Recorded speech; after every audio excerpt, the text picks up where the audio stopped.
Hi hello नमस्कार. मी रुंजी माझ्या चॅनलवर तुमचं अगदी मनापासून स्वागत करते बरं का. तर सगळ्यांना सकाळचं गुड मॉर्निंग बरं का. तर मामा गेलेत गावावर.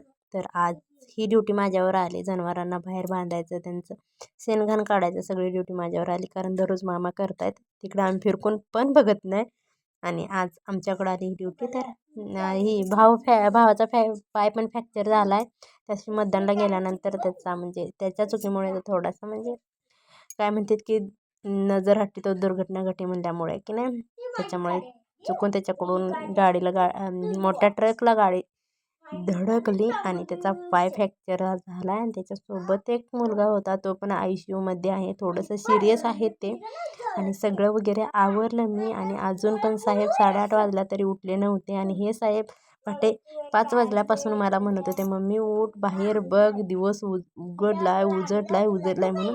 तर सकाळी उठले फायनली. म्हणजे लाईट जाऊन आली, पाणी चालू झालं का बघायचं म्हणून नव्हतं झालं. तर दिवस मग आत्यावर आलता, अशी म्हण आहे बरं का, पण तो आलता, भरपूर आलता.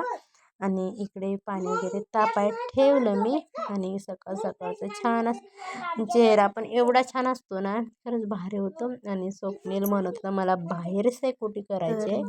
पाणी पटपट 8:30 वाजले. आज वेळ पण झालता उठायला आणि मामा नाही येत.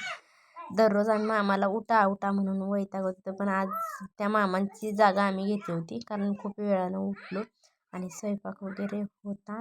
रात्री पराठे बनवते भोपळ्याचे, दुधी भोपळ्याचे. सगळा पसारा वगैरे आवरला. मुलांसाठी छान असं मस्त त्यांना चहा खारी बनवून दिली, ते खाल्ले. आणि 10 वाजलेल्या बरं का. तर सारवून वगैरे काढलं मी, उकरलं होतं घर भरपूर.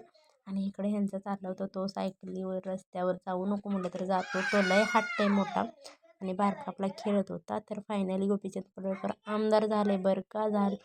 तर चलो, सर्वांनी मस्त अशा छान शुभेच्छा द्या त्यांना पुढील वाटचालीसाठी. तर माझ्याकडून पण छान अशा वाटचालीसाठी साहेब तुम्हाला खूप खूप शुभेच्छा. तर चला, व्हिडिओ कसा वाटला कमेंटमध्ये नक्की सांगा. आवडल्यास लाईक शेअर करा.